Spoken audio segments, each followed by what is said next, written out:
Hey everyone, I'm Jamie with The Good Food Chef, and I just want to take this time before we get started to thank you so much for being here with me. I know there's a million other things you could be doing with your day, but you're here now with me, and that's awesome. What we're going to do today is a chicken noodle soup, and I know what you're saying, why am I going to watch this guy make chicken noodle soup when there's a million other videos and recipes out there? And the reason is this is my personal favorite way to eat it. It's got kind of the Canadian-esque background with lots of vegetables and earthy flavors, but it also has the influence of a Vietnamese pho, which I absolutely love. It's spicy, it's aromatic, and it's super healthy.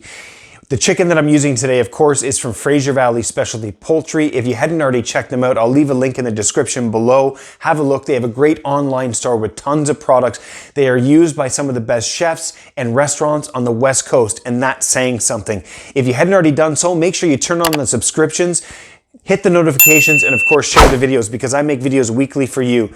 I'm excited, so let's get this.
Hey everyone, thanks for watching The Good Food Chef. I hope that you got something out of this video, and at the very least it gets you in the kitchen and start playing with your food. For more videos like this posted weekly, make sure you subscribe, and we'll see you soon.